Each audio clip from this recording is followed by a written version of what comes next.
ભાજપના એમએલસી ચિત્ર વાઘે વૈષ્ણવી હગવડે આત્મહત્યા કેસમાં કડક કાર્યવાહી કરવાની માંગ કરી છે।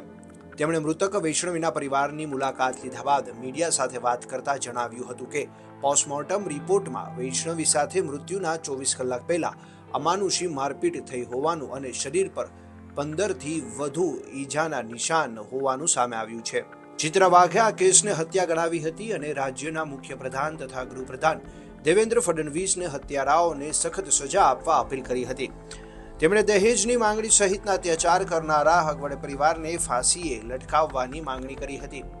તેમણે શોકગ્રસ્ત પરિવારને સાંત્વના પણ પાઠવી હતી।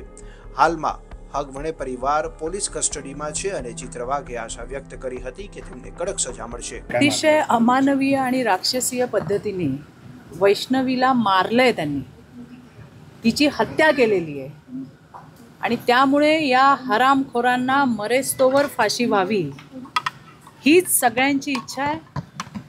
देवेंद्रजी या राज्याचे मुख्यमंत्री आणि गृहमंत्री यांनी त्या ठिकाणी ज्या ॲक्शन्स घेतल्या त्या तुम्ही सगळ्यांनी बघितलेल्या आहेत। मी पहिल्या दिवसापासून सांगत होते, कोणीही असो, कितीही मोठा असो, कुणाच्या ताटात जेवणारा असो, पण त्याला सोडलं जाणार नाही। आज या प्रकरणामध्ये वैष्णवीला मारणारे तिचा सासू, सासरा, धीर, नणन हे सगळेच्या सगळे आतमध्ये त्यांना या दिवसांमध्ये फरार झाले होते। ज्यांनी त्यांना आसरा द्यायचं काम केलं त्यांना सुद्धा आतमध्ये घेतलेलं आहे। एक माणूस फरार आहे, तो सुद्धा लवकर पकडला जाईल। मला तर वाटतं की आणखीन चौकशी चालू आहे पोलिसांच्या।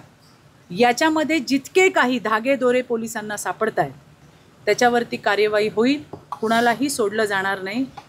मला तर अगदी असं म्हणायचं आहे की असं शिक्षा आणि अशी फाशी की कुणाचं धाडस झालं नाही पाहिजे। घरच्या लेकी बाळींवरती, सुनांवरती बोट लावायचं आणि त्यांना मारायचं। ज्या पद्धतीने म्हणजे तिला मारलं गेलं आहे, अमानुषपणे मारलं गेलं आहे। आज ज्यांचं लेकरू गेलं आहे त्यांच्या डोळ्यातलं पाणी खळत नाही आहे। आपण काय करू शकतो एक कार्यकर्ता म्हणून निश्चितपणे सगळी ताकद कसपटे परिवाराच्या सोबत आहे आणि त्यानंतर जे काही करता येईल ते निश्चितपणे त्या ठिकाणी केलं जाईल। पोलीस अतिशय राईट ट्रॅकवरती आहेत। यामध्ये अजून चौकशा, अजून याच्यामधले जे कल्प्रिट्स आहेत त्या सगळ्यांना त्या ठिकाणी शासन होणार। ताई, पीएम रिपोर्ट समोर आले तर त्याच्यात एक धक्कादायक माहिती आली की जेव्हा वैष्णवीचं निधन झालं त्याच्या 24 तासाआधी तिला मारहाण झाली होती। मी तेच म्हटलं की इतकी अमानुषपणे मारलं, इतकं राक्षसीपणे मारलंय की विश्वास बसत नाही आहे की या 21व्या शतकामध्ये सुद्धा पोरींना इतक्या वाईट पद्धतीने मारलं गेलंय। जनावराला सुद्धा कोणी मारत नाही हो असं। तिच्या 9 महिन्याचं लेकरू, त्याच्यातही या हरामखोरांचा जीव अडकला नाही। मला म्हणजे यांना बोलू तितके शब्द कमी आहेत आणि म्हणूनच जास्तीत जास्त शिक्षा ही त्या ठिकाणी त्यांना देण्यात येईल।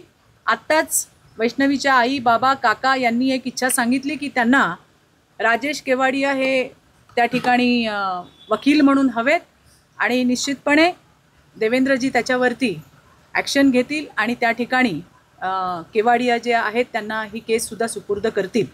त्याचबरोबरीने त्यांच्या मनातली जी भीती आहे की या केसमध्ये लता हगवणे जी वैष्णवीची सासू होती, तिचा सख्खा भाऊ हे पोलीस दलामध्ये IG आहेत आणि ते आजही त्यांना मदत करतायत असं त्या ठिकाणी त्यांचं म्हणणं आहे। मला निश्चितपणे इथेही सांगायचं आहे, कुणीही असेल तरी देवेंद्रजींच्या राज्यात महायुतीच्या सरकारमध्ये कुणालाही पाठीशी घातलं जाणार नाही। त्या IG सुपेंचा कुठेही जराही कशाही पद्धतीत हस्ते परहस्ते, डायरेक्टली इनडायरेक्टली कुठूनही अशा पद्धतीने आरोपींना मदत करण्याची भूमिका दिसली तर तात्काळ त्यांच्यावरती देवेंद्रजी कारवाई करतील हा मला विश्वास आहे। आणि त्यामुळे या केसमधले जितकेही आरोपी असतील, अजून तर चौकशा चालू आहे, त्या जगतापची पण चौकशी चालू आहे, मयुरी जगताप, त्यावेळेला पोलीस कोण होते, का नाही दखल घेतली गेली, कोणी दबाव टाकला होता, कुणाच्या दबावामुळे त्यांच्यावरती कारवाई झाली नाही, या सगळ्या गोष्टींची छानबीन होईल आणि अगदी काही दिवसातच सगळं जे सत्य आहे ते आपल्या समोर येईल।